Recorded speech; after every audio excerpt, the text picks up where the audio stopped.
Live from the Business RadioX studio inside Renaissance Bank, the bank that specializes in understanding you. It's time for North Fulton Business Radio. And good morning, everyone. Welcome to yet another edition of North Fulton Business Radio. I'm John Ray, and we are coming to you from our virtual studio in Alpharetta. We're not in our usual spot in Renaissance Bank for social distancing reasons, but we hope to be back soon, and we'll keep you informed on that. We've got a great guest today I've been looking forward to, Neeti Dewan. Neeti is with Global Platinum AdvantEdge, and we'll get to Neeti in just a second. But I'd like to remind you that if you need some help with administrative tasks that involve bookkeeping, marketing, maybe you need some presentations prepared, maybe you need a Zoom workshop prepared. That's going around these days. Well, I've got an answer for you that could be helpful. Office Angels. They are not a temp agency or a placement firm. Office Angels has a talented angel who flies in with talent and experience to help you maintain and grow your business. They've been operating virtually since the beginning, 18 years now. Chief Executive Angel Essie Escobedo is at your service, 770-442-9246, or go to officeangels.us for more information. And now we welcome Neeti Dewan. Neeti is the CEO of Global Platinum AdvantEdge. Neeti, welcome. Thank you, John. It's so great to have you. My pleasure. So tell us a little bit about you and your company. How do you serve the world out there? Sure. So my company, Global Platinum AdvantEdge, serves startups to mid-sized companies in the areas of bookkeeping, tax planning, as well as outsourced CFO services to some of the larger clients. And many of your listeners may be familiar with the timeshare concept. So this is very similar to that. I provide the timeshares of financial planning and financial statements to my clients.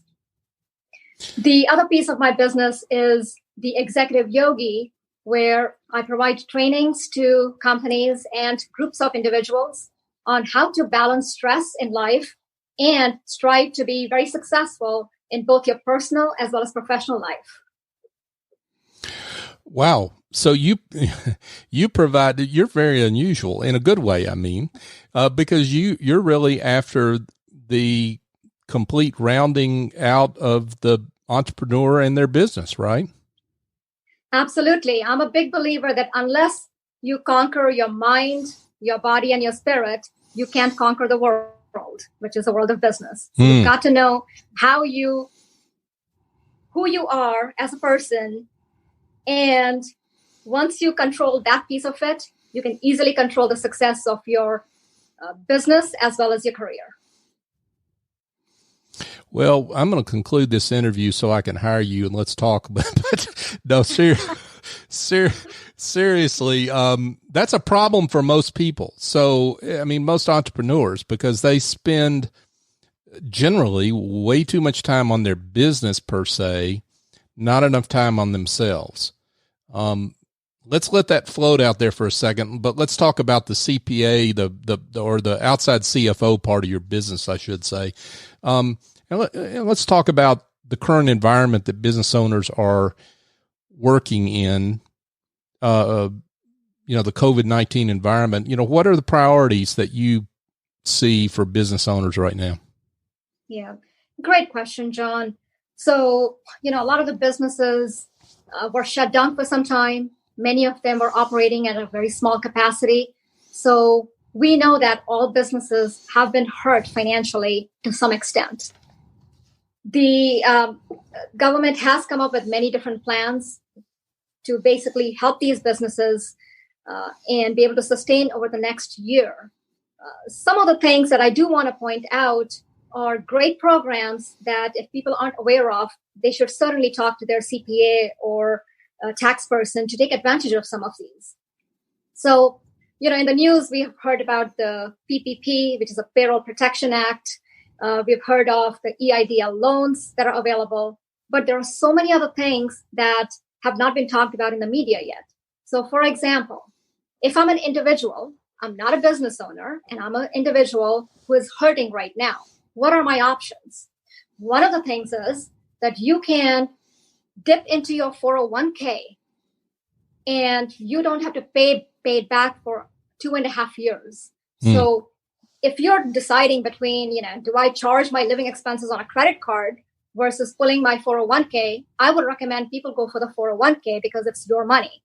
And you can put it back without any penalties or interest. Mm-hmm. So it's a great avenue for creating cash if you're really hurting. The other thing I'm thinking of is for business owners specifically, there's the payroll tax deferral that's available. So basically it's, the employer side of the OASDI, which you don't have to pay until end of 2021. So that really gives you a little bit more cash in your pockets to deal with all the business issues right now. And you can pay it back by 2021. And then the other half of it is not due until 2022. So that, again, puts more cash in your pocket. So I'm all about liquidity right now for businesses and how they can stay in business over the next year and not go out of business. So there's also the other thing that's available is, of course, the payroll tax credit. Mm-hmm. Now, people are talking about, all of these other loan programs, but the payroll tax credit is such a great idea for businesses. So basically, it provides you, I think it's a $5,000 rebate per employee.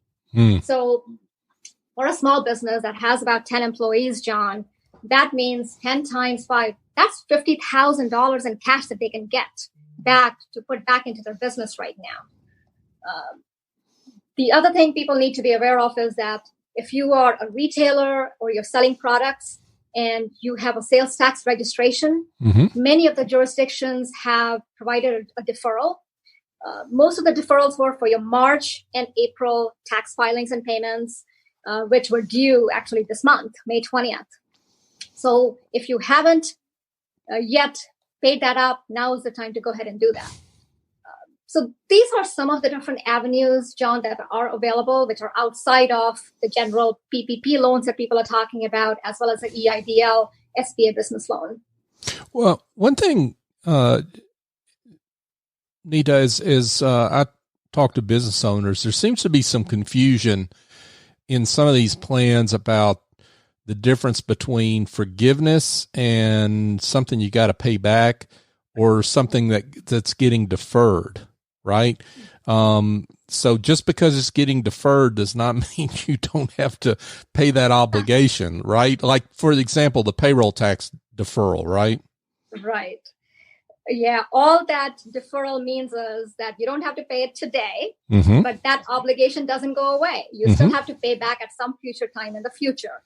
So what I'm telling business owners is, if you have the cash flow right now to be able to pay it up. But if you really need to use that money to keep your employees' payroll going and to keep your doors open, then go ahead and use that. You have to be very diligent in your use of these funds because at some point it's going to catch up and you've got to pay. And this go ahead. I'm sorry. Yeah. In terms of the forgiveness, there is something available under the Paycheck Protection Plan where as long as these employers use the funds, at least 75% of the funds, for keeping their payroll going, paying their employees, paying their rent obligations on the business building, and their overall, rent, healthcare for their workers, and so on, they can apply for a forgiveness of this loan after the deferral period is done. So basically, the interest rate on these PPP loans is 1%. It will keep accruing, but as long as you follow the guidelines and you've used most of the funding that you got for paying your workers and keeping them employed, guess what? All of this loan can be forgiven. But that again goes back to keeping very good records. who did you hire, who stayed on your payroll, how much are you paying them. You can't just give a huge raise to yourself and say, hey, I'm paying myself. That doesn't qualify. Right. Right. Or like the dude that just got arrested because he bought a bunch of jewelry or something, right? Yeah. But closer to the experience of most people, this is where you come in, because you help folks keep those records and give them the advice on how to manage their cash flow and liquidity during this time. Absolutely. So with all of these programs that are available out there, the PPP, EIDL, etc., you have to keep very solid business records. And you need a good CPA who can actually do that for you. And especially if you're going to go back to the banks asking for forgiveness of these loans, they have a long set of criteria that you've got to meet to make sure that you qualify. So for that is where I step in, or people like me step in and can help small business owners. The other piece of it is that no matter what, of all this kind of the crisis that's going on with Corona, we are all talking about this moment today, what we need to do in business. But one thing I would tell business owners is that I'm helping them with as well is you might be planning for today, but don't forget to focus on the long term as well. So this crisis too shall pass at some time. And don't give up on thinking about where you're going to go in the future. The financials must be kept current. You have to focus on your customers during this time. You've got to focus on your suppliers because some of the suppliers may not be able to, their supply chains have been disrupted. So they can't get the products to you in time. So are you already lining up new vendors whom you should be talking to right now as a backup? In terms of your workforce, if you had to let people go before these PPP programs, etc., were available, and now you're trying to hire back people, you've got to keep in mind that people are also getting their unemployment plus an additional $600 a week that is being thrown in by the federal government to supplement that. Some folks are actually having a tough time calling back their workers. They're upset with their employees. Like, wait a minute, I got to give this up. I'm going to make less when I come back to your job. Right. So you really need to focus on that. Make sure that you are being very responsive to your workforce and their needs, and keep planning for the future. I always keep my eyes in the future as to where I want to be, where my business needs to be.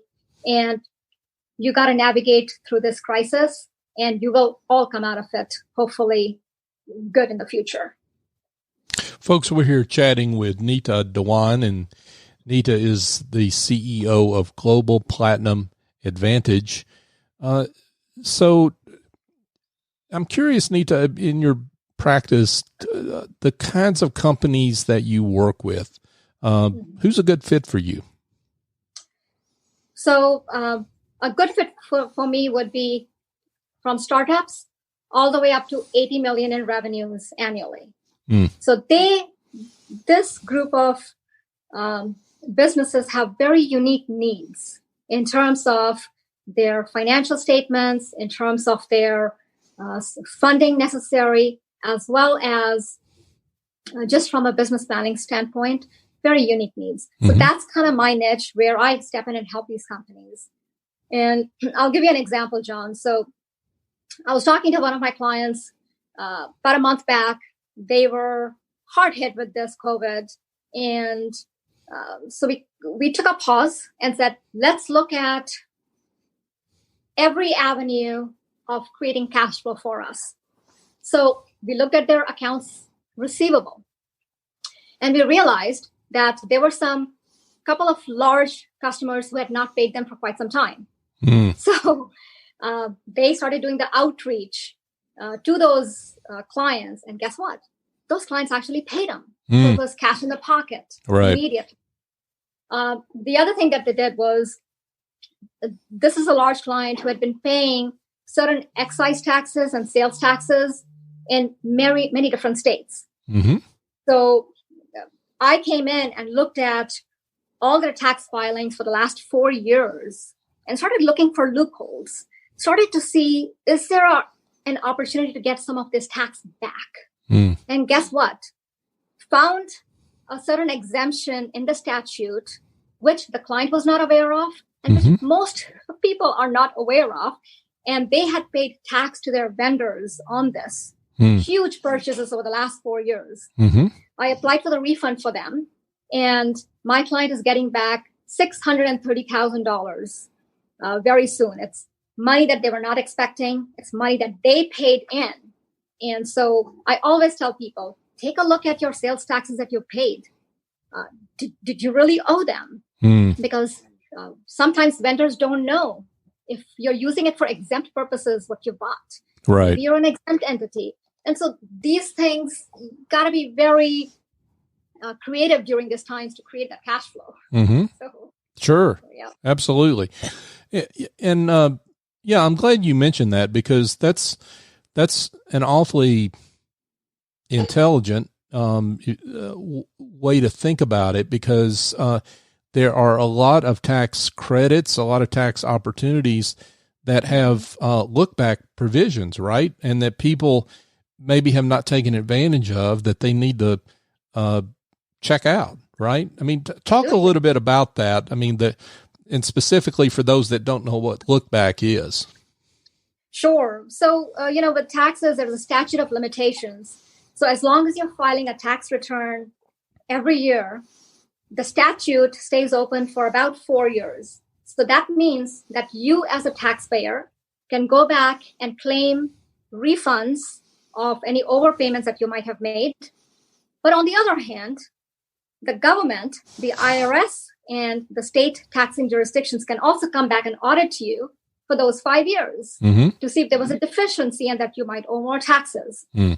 So that window is always there. And John, that reminds me, with this CARES Act, one other provision that was added relates to the net operating losses. So with the new provision, companies can actually go back to, I think, 2014 to claim NOLs. So earlier they couldn't go back.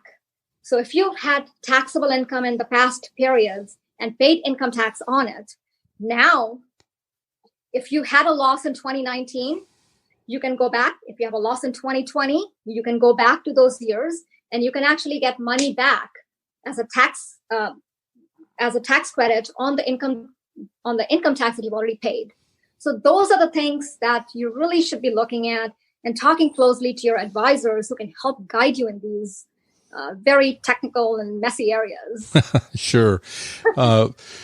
Folks, we're speaking with Neeti Dewan, and Neeti is the CEO of Global Platinum AdvantEdge. Now, Neeti, let's talk about the work you do with entrepreneurs as individuals. And you call yourself an executive yogi, which I love. What does that mean? Tell people what that means. Sure. So in traditional India, a yogi is somebody who's a wise person. So I grew up in India as a child, and I came to the U.S. as a young teenager. And so I've worked all my life here. And as an executive, I know the stresses that people have to deal with. And we all know that an executive is a leader in a business. So I coined the term the executive yogi, because at first, these two seem to be opposites of each other. But in fact, they're not. One side of it is the business side. The other side is the internal, your personal development side, your peace and your balanced living. If you put these two together, you have exponential success. And that means you are well balanced. You're successful in not just your business and career, but also your personal life and your individual development. And so you've actually written the book on this. So tell us about your book. And the title of the book is From Executive to Yogi in 60 Seconds, right? Right. So that's all I need. 60 seconds. As long as I've got your advice, right? That's right. Okay. So people are often ask me, John, what can you really accomplish in 60 seconds? Right. The fact is, you can accomplish a lot. And the way you do that is, in those 60 seconds, when you're being confronted with a challenge, with a certain stress, instead of reacting immediately, what you do is stop for a sec, think about how you're going to respond to that, and then respond. So basically, when you start doing this over and over again in your life, it teaches you not to be compulsive. So you learn to stop, think, and then react to something. And you have so much better outcomes. And in those 60 seconds, I often tell people that when you're in a very stressful situation, you need to stop and take a deep breath in. Okay? So you breathe. You be quiet. Close your eyes.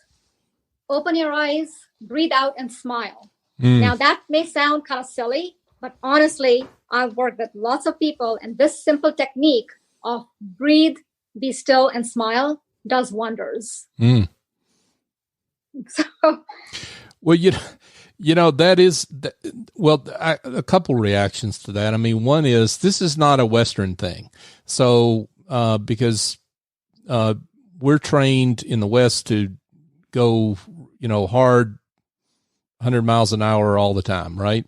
But what you're describing is something that seems deceptively simple for such an ingrained habit.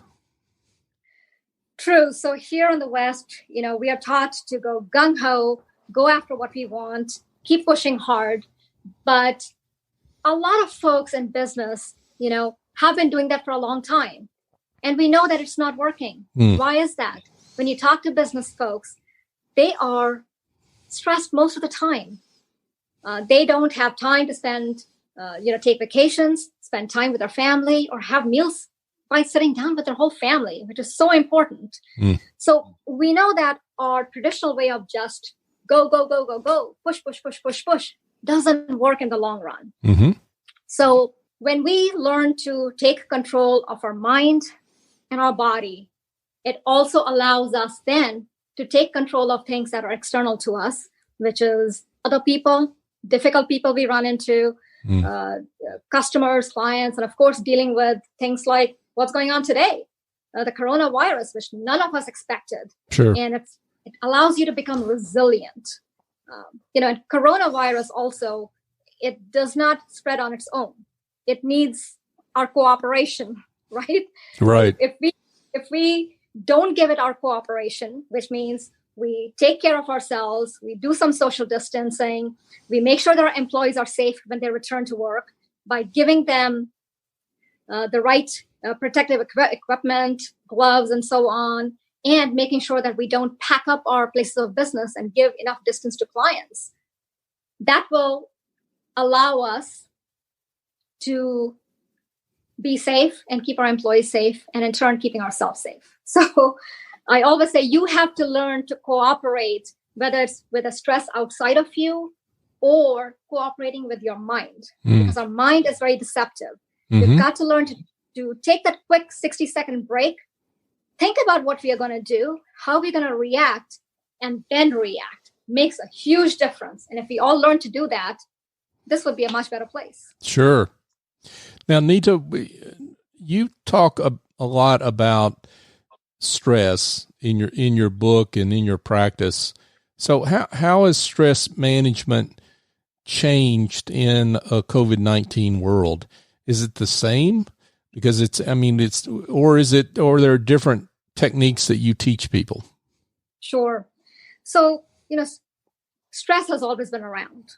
But the fact is that because of our global economy, because of the impact of very fast innovation that has been happening, we've sort of been on the super stress highway over the last 10 years. And now with COVID-19, it puts a lot more pressures on folks because people are struggling financially.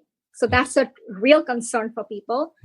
And besides that, people are struggling with their own minds because they don't have the peace of mind.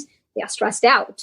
So although stress has always been around, I honestly believe that right now, stress is very heightened for people. And it's very important for us to take charge of that and do something. One technique that I often teach people is when you're in a really tough situation, stop for a sec and look back into your life. There have to be certain events that happened, certain things that you did that brought you a tremendous amount of joy. What was so much fun? Look back at those events or people. Now, use them as anchors.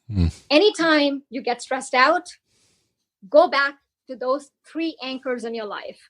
Whether it's, you had a great girlfriend or a boyfriend, somebody who did something wonderful for you, or you had a wonderful experience because you went hiking up in the mountains, whatever it is. But we have to train our minds to kind of go back to those anchors in life, which were joyful, peaceful. And once you do that, the present moment, which is full of stress, kind of takes care of itself, because those past wonderful anchors anchor into your present when you bring your mind to it. So I'll share a story with you, John. Yeah, please. So when I was a little girl, I think I was 10 years old. I was attending an all-girls Catholic school in India. And we used to go out for picnics. And on this particular occasion, all of us girls were lined up.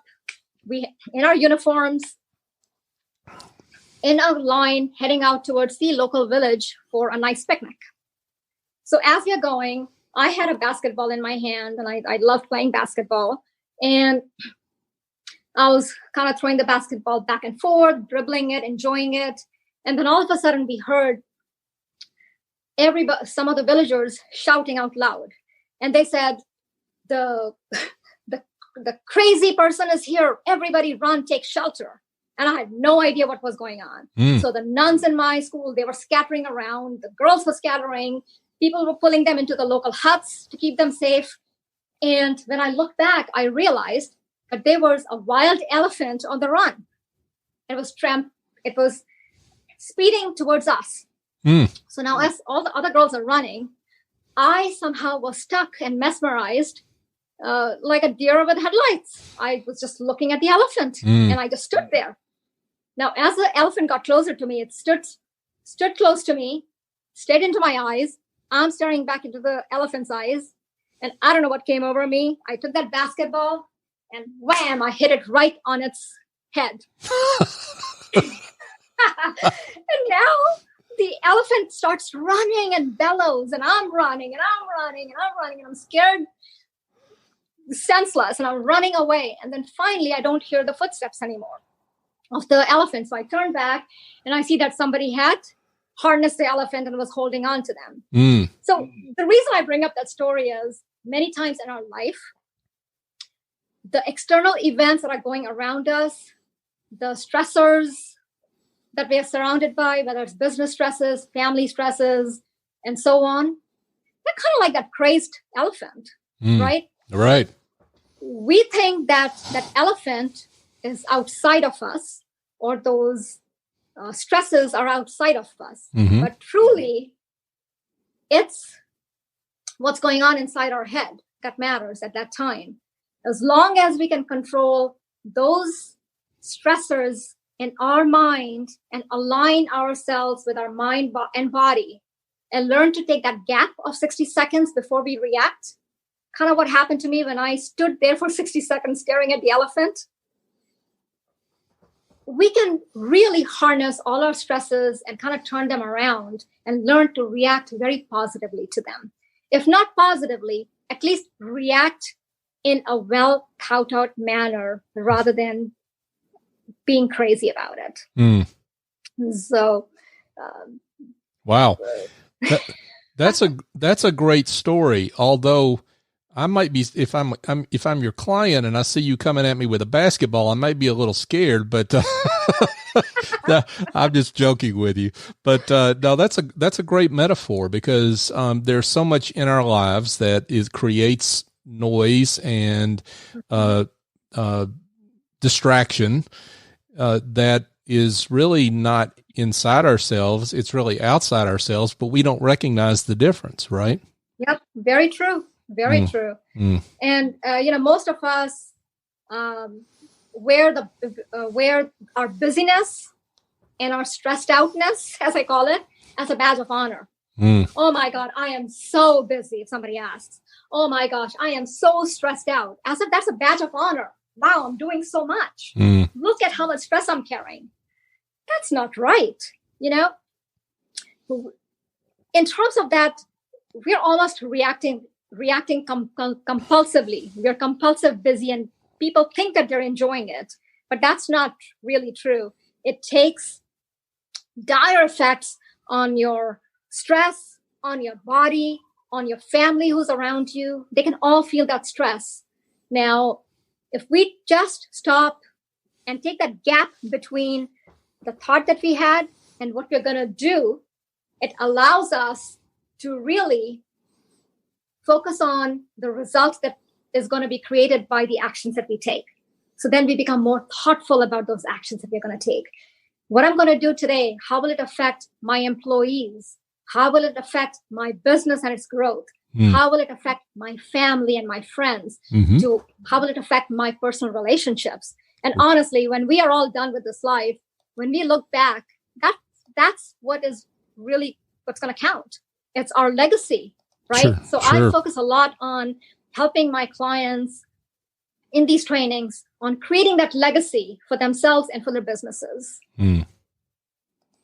Folks, we're here with Neeti Dewan, and Neeti is the CEO, I should say, of Global Platinum AdvantEdge. Global Platinum AdvantEdge, and she's an outside CFO along with an executive yogi, and we might say, in Western lingo, executive coach. So how do you work with people? I mean, how does a engagement get going? I mean, somebody that's heard this that would like to be in touch, how does that conversation proceed? Sure. So John, they can reach out to me directly through the email as well as through my website and phone. And what I would do is find out what the needs are of the business in terms of how many people you're looking to train, whether it's a certain set of employees, whether it's your executive board directors or a set of C-suite employees. So I have specific trainings around that for each group. And the trainings can be on site at the businesses, or they can be off site, depending upon the needs of the business. And they can be customized to you, where they are from half a day all the way to a 2.5 day full-blown retreat and training for these employees. That's great. Neeti Dewan, she's with Global Platinum AdvantEdge. Neeti, this has been great, and I really appreciate you taking the time to come on. For those that would like to be in touch, whether by email, phone, what have you, tell them how they can get in touch with you. Absolutely. They can reach me at my phone number, 404-444-5169, or via email at Neeti, Neeti, at neetidewan.com. So you can go to my website. There's a form that you can fill out and reach me also. Neeti Dewan, and she's with Global Platinum AdvantEdge. Neeti, thanks so much for being with us. Thank you, John. It's a pleasure. Thank you. Folks, just a quick reminder that Renaissance Bank, even though we're still not in the branch, in our normal studio there, we still love the folks at Renaissance. So check them out. They've been very helpful with PPP and other SBA-related loans for small businesses right through here. I know that personally because I've worked with some of those folks. So give them a call. you will still need to give them a call to set up an appointment to go in person. So the branches are closed just to walk-ins, but they are taking in-person visits inside the branch. They just need to make an appointment in advance. And you can also go through the drive-through at any time during normal business hours, and they'll be happy to help you there. RenaissanceBank.com is where you can find more information on the 190 or so locations throughout the South. So check them out. Renaissance Bank, understanding you, member FDIC. And folks, we are on all the major podcast apps with North Fulton Business Radio.